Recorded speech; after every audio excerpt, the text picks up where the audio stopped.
Hey, it's Betsy. Before we begin, I want to share something personal, and I want to talk about why I'm so passionate about building your business and brand around your ideal clients, not just because they make us happier, not because they're more profitable, but most importantly, because they lead to lasting and meaningful relationships. So, when I was a consulting business owner, I worked with lots of different types of organizations, and my favorite was Wyndham Vacation Ownership.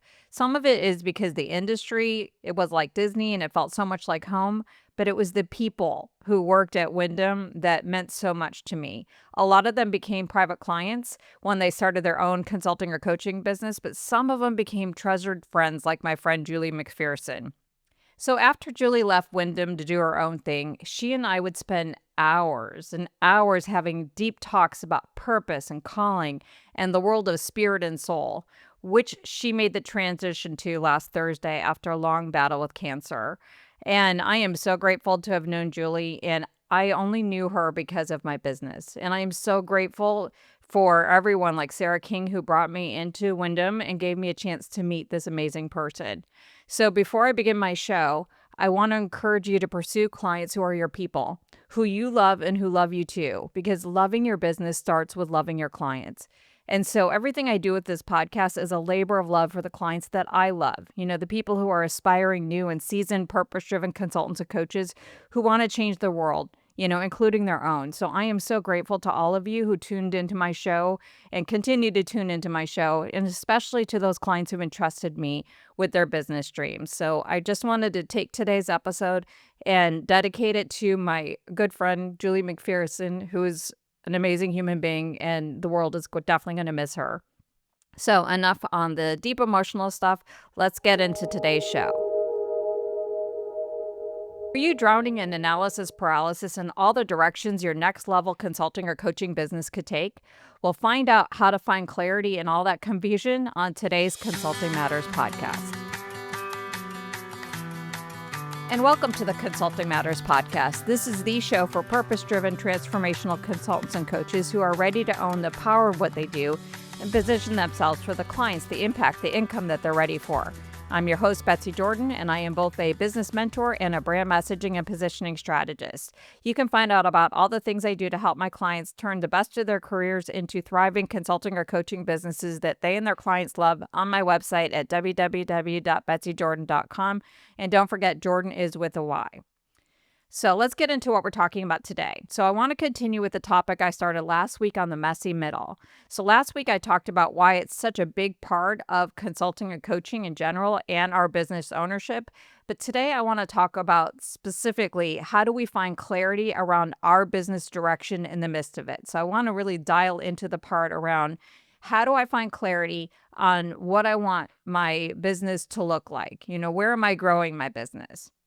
So for the last several months, I've been in my own messy middle, on my writing project. So I've been writing this workbook and hopefully a private podcast to help my clients get up to speed and to speed up the brand messaging and positioning process that I use with my clients. So the goal is like, okay, so if I put this workbook together, I put this podcast together, I will help my clients accelerate their ability to get through the process. And then maybe somewhere along the way, I can create something that I could help those other consultants and coaches who prefer more of a supported DIY thing. So that was the vision. But then I started really reflecting on what I talked about last week around messy middles and try to apply it to my own self around what is my messy middle? And why is it taking me so long to create this workbook? Normally I would be able to pump these things out relatively quickly. And after reflecting on all of this and what I shared last week, I realized I've been approaching this project all wrong in two very critical areas. The first area is I don't know why I set up speed as this goal, because there's no one right speed set that is right for everyone to get through the brand messaging and positioning process. The thing is that whenever we are revisiting brand messaging and positioning, it's because we're in a time of transition. All transitions aren't the same. They're not the same size. They're not the same scope. And so I'm wondering, why was I trying to get everybody through it as there was one set time? So I've changed my goal as a result of me reflecting on my messy middle is I don't want to do that. I just want to reimagine my programs to provide the guidance and support that my clients need to match their speed to clarity that works for them. So if I have all of this available, you could choose your own speed, because if it's too slow for you, you'll lose momentum. But if it's too fast, it's like drinking from a fire hose. And I don't want to do that to my clients. I don't want to have this artificial goal. My goal now is to provide the support to allow my clients to get their own speed to clarity that supports their processing style, while at the same time honoring, my own time and energy. So that part I got wrong. But the other thing is that I started to realize that I've been treating clarity on business direction and brand positioning as part of one singular process, when I'm coming to realize like they really are two separate processes that tap into different parts of our brain. So instead of creating like one big workbook that addresses all of it, I'm separating them into two distinct programs. So one will definitely be all about brand positioning and messaging, which will allow me to provide more guidance around what brand positioning and messaging even is, so that you can develop more of those strategies and skills that you need to position yourself with the clients and opportunities that you want, and continue to refine your brand messaging and positioning. But then there's this other one that I'm going to be focusing on, which I'm going to be sharing a lot more about in today's episode, which is all around how do you get clarity on direction for your next level vision.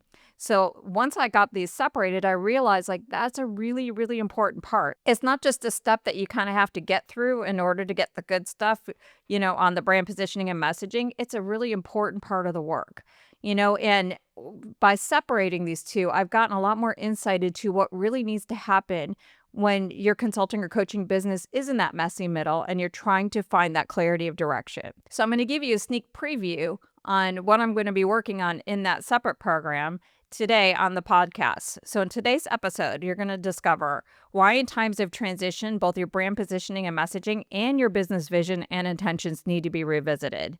I'm going to share with you the good news about your analysis paralysis and all the good things that it says about you. I'm also going to share what you're doing to resolve your spin and analysis paralysis might actually be making it worse, and what to do instead. And then I'm going to give you the 5 steps or the 5 questions that you need to find your focus and craft a vision for your next level of success and impact as a consultant, coach, or business owner. So that's what we're going to be doing in the episode. And as we go through it, if you realize like, hey, you know what, I'm in the middle of an inflection point, I need more clarity and I don't want to do this on my own. I would love your help, Etsy, to help me discern this. I would love to help you. And since I'm working on this other program, of course, I'd love to give you extra discounts in exchange for feedback on the materials I'm creating. So that would be a win-win. So head on over to my website at betsyjordan.com and hit that big pink button at the top and book a call with me, and let's work on this together. So now let's get into the content. Why business vision and messaging is revisited in times of transition. So I shared a little bit about this in my last episode, but I think it's worth repeating again.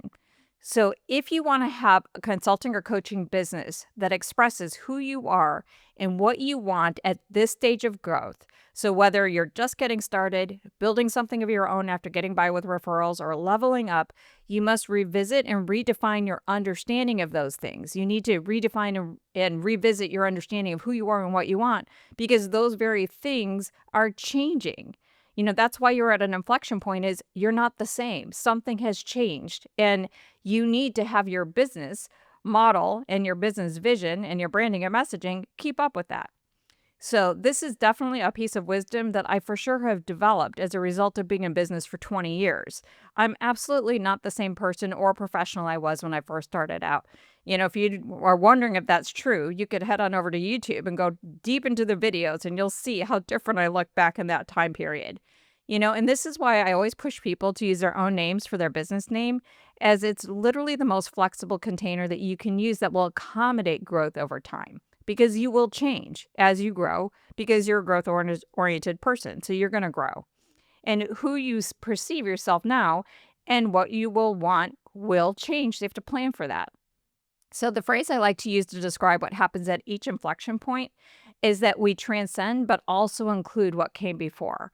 So even though I'm no longer a consulting business owner, my business does support consultants and coaches. So I've transcended what I did before in terms of like me actually doing consulting work or coaching work. And I've transcended it to now I empower other consultants or coaches. So I don't work with executives. I don't work with leaders anymore. I work with the people who support them. So I've transcended, included what came before.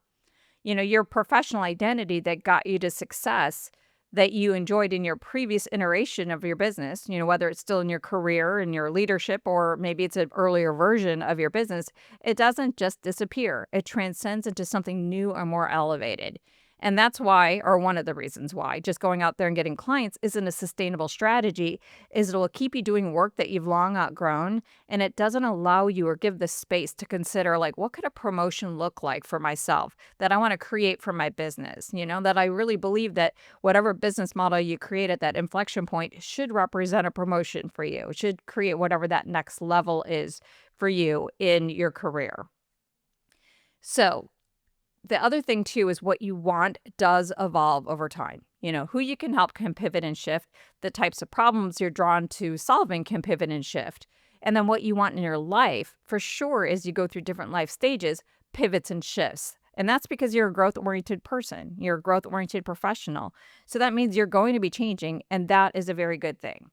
So the reason why you always need to revisit your business vision, your messaging in times of transition is because you are somebody who wants to build a business that reflects who you are and what you want. And those things change. So I want you to ask yourself those two really hard questions. Who are you and what do you want? And think about how your answers have changed from the last time you took a serious look at it. But I also want to ask you these two questions in another way to help you start thinking about what is next for you. And I want you to answer these questions this way. Who are you becoming? What new values and priorities are emerging? So you got that?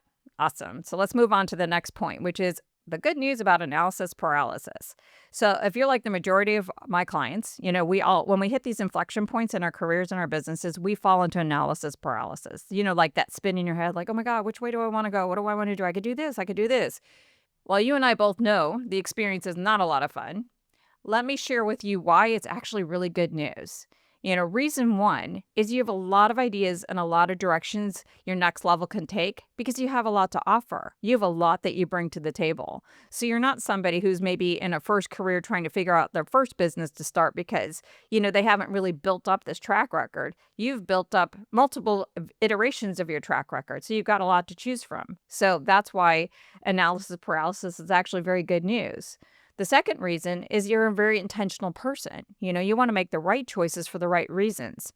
And reason number three is you're a head person. You're wise, you're smart. This is what makes you a great consultant or coach. Like, you know how to provide that word of wisdom to people in those moments. You know how to ask the right question.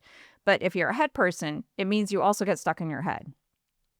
So that's why analysis paralysis can be challenging, but actually good news.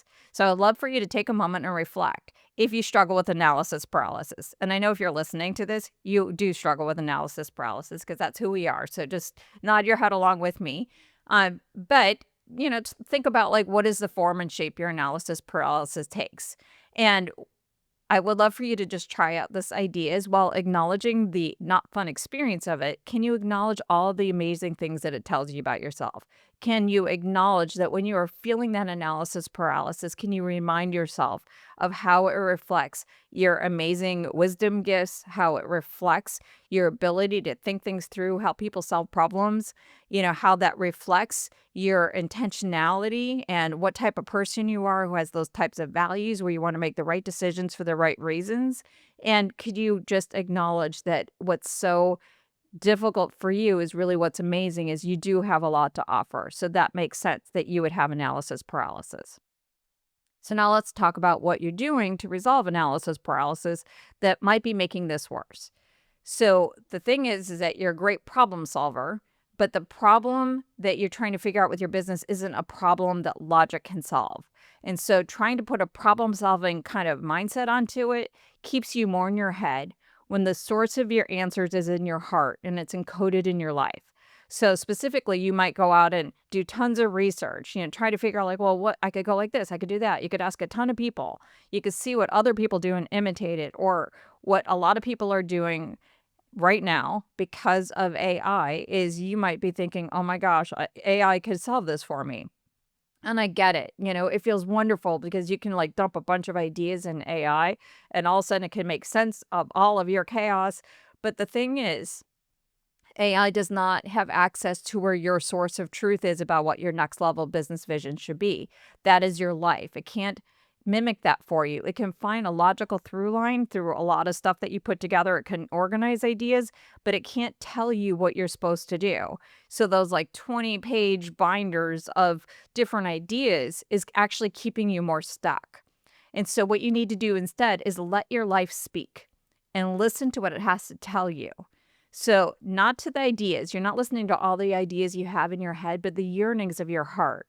It's listening to your life for the patterns you have for helping people and the patterns of people who are reaching out to you and why. It's taking a deeper look at your life story, the hard things that you've overcome, the things you discovered through the schools of hard knock, how they influence and drive you. And the thing is about the business that's meant for you, you don't create it, you discover it. It's within you. So analysis paralysis is when you're trying to think your way through rather than connect and give space for who you are and let it show up. So this phrase around let your life speak is from a book by Parker Palmer, who says one of my favorite quotes that I use all the time when I work with my clients in this part of the process. And he says, before I can tell my life what I want to do with it, I must listen to what my life is telling me about who I am. So that is what you want to understand is who you are. If you want to create a business that aligns with who you are and what you want, there's no way AI has that information. Your life has that information. Your heart has that information. So it's about listening. There is a time and place for AI in the process of brand positioning and messaging that I use with my clients, but not here. Not in this sacred work where you are giving space for who you're becoming and the new values and priorities that are emerging to show up and present themselves to you so that you can have them in your vision and use that moving forward as a decision-making filter. So just take a moment and reflect on this. Actually, I'm not asking you to reflect on this section. I'm going to ask you to try something as I go over the next section that we're going to be doing in this episode. In the next section, I'll be sharing with you 5 questions to ask yourself to find your focus. But when I go over them, would you be willing to go old school in your approach to answering them?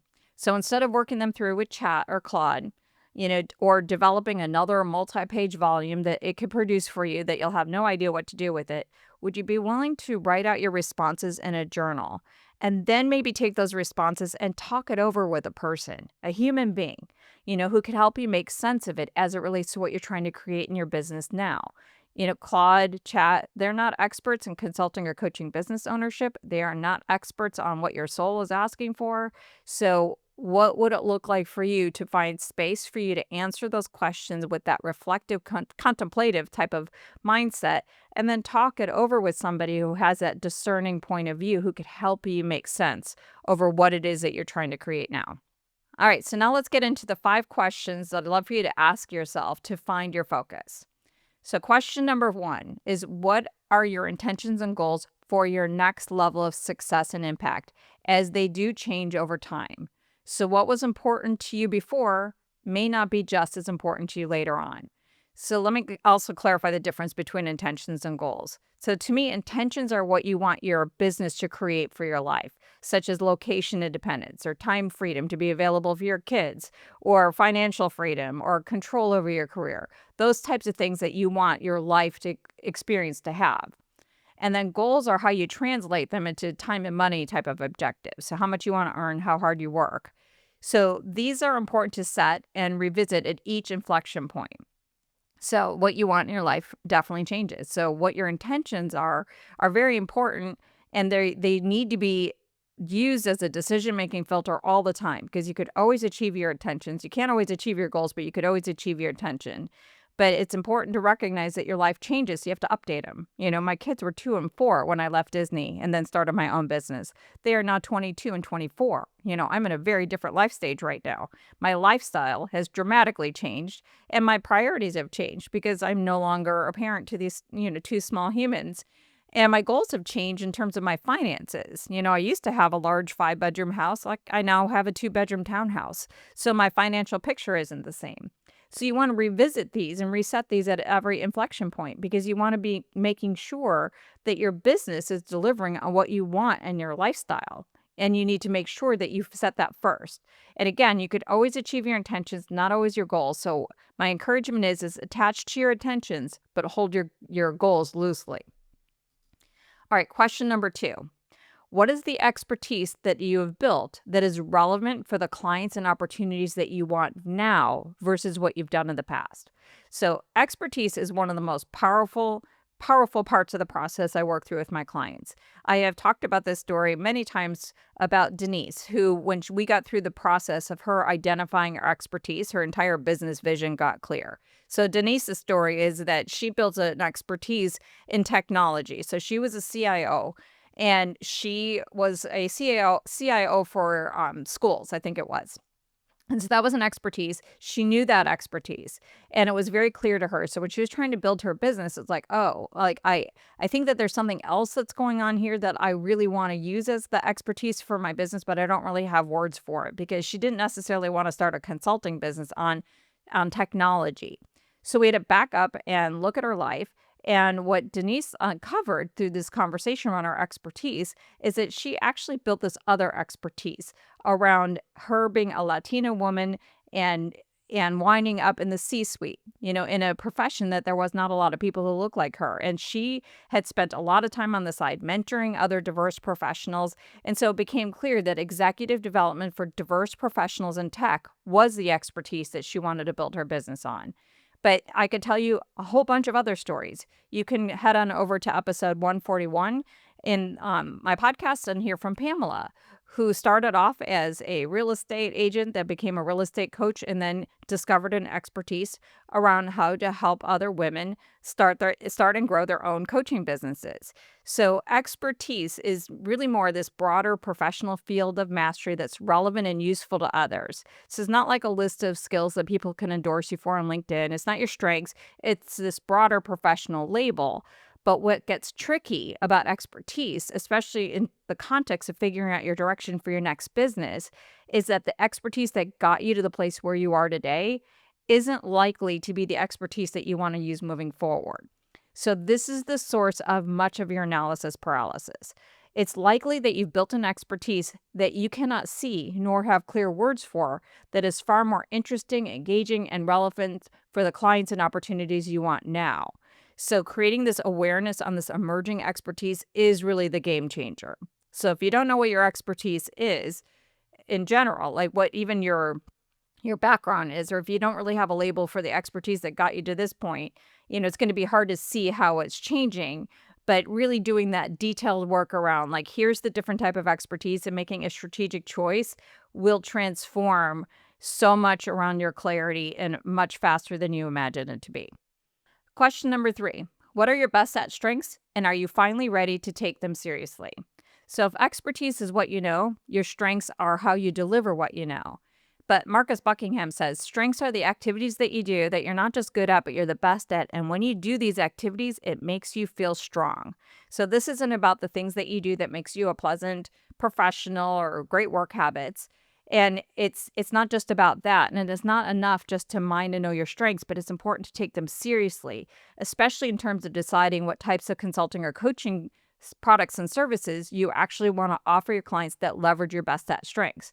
So Katie, I mentioned on the last episode, her best at strengths is creating these engaging learning experiences. So when we started working through proposals that she had with her clients, and she could be offering like these detailed transformations with all the project management and the process leadership. She's like, I don't want to do that. Like, I'm really good on the upfront. And that is a great way to build your business, is you do what you're great at. Like, I was really good as a consultant on the front end of a consulting engagement. So I was really good at helping stakeholders get aligned. I was really good at doing the upfront analysis and getting them clarity on what's going on in the organization. I was really, really good at that. But then when I moved into the second contract and the third contract where we moved into implementation, I just wasn't as effective. I didn't enjoy those contracts either. I would kind of get on a roll and I liked the challenge of landing the contracts, but then I didn't really think about like what it would cost me to work out of my zone of weakness. Like, it would have been a whole lot better if I would have just maybe landed the contract and found somebody else to deliver in something that was in my weakness. So bottom line, if you want your results to be in flow, you need to stay in your zone of genius and monetize what comes naturally to you and stay away from your zone of weakness, even if it makes money, because it is going to cost you a whole lot more later on. Question number 4.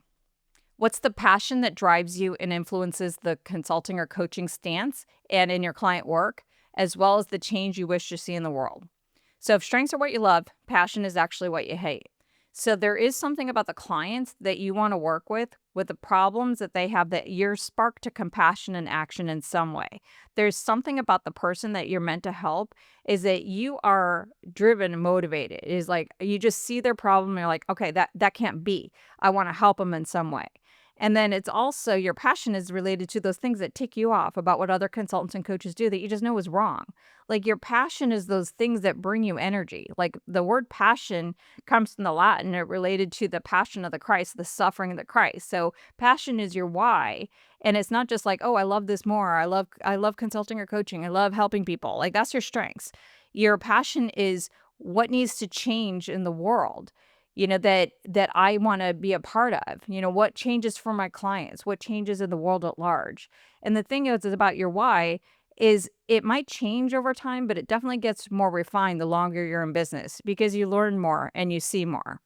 So the heart of your business and the heart of your brand is the person that you're meant to serve and the problems you help them solve and the change that you ignite in them that they could not get on their own. So that's question number 4. Question number 5. What's your commitment level to this vision and direction? So in other words, how committed you are to your vision and how well you manage fear and self-doubt defines the business that you'll actually create. So as you go through the questions that I just provided for you, how committed are you to this vision? When you're done answering those questions, ask yourself on a scale of 1 to 10, where 10 is, I am all in. I will do whatever it takes to move forward, even when fear is present, and I will learn what I need to learn. I will do the tasks that's needed to bring this vision to life. And 1 is, I got a backup plan. I got a plan B. I got a plan C. If you're any lower than a 10, I want you to figure out what's holding you back. Maybe it's logical. Like maybe you do need to do some market validation first. Or maybe it's resistance to this really rebellious idea that I put forth on my website, is you actually can make money, make a difference doing the consulting or coaching you love. Maybe there's just like this hesitation, this fear, like, I don't think I could do it. I need to have my plan B and C because it's not logical. It's almost like too amazing to picture that I could actually do that. So those are the 5 questions. So let's do a quick recap of what we talked about today. Number 1, we talked about why we need to revisit and reinterpret who we are and what we want at inflection points, because bottom line, we've changed. Over time, we change. So who we are and what we want is not the same. It's not static. It evolves over time. And therefore, when it comes to your business vision, it's going to evolve over time. Analysis paralysis about what direction you want your next level business to take is actually a sign of your true consulting or coaching gift and all that you bring to the table. So don't make it worse by doing things that keep you in your head versus in your heart, and listening to the wisdom that is in your heart about what your life is telling you about what your next level of success and impact should look like. So use my 5 questions to help you find clarity through the messy middle. And of course, if you need help, I'm only a Discover meeting away. Use my calendar on my website, book a call, and let's chat. And that is it for today. If you enjoyed today's episode, please subscribe now so you don't miss an episode, and definitely rate and review it. It would mean a lot to me, and it will help me get more listeners. And until next time, thanks so much for listening.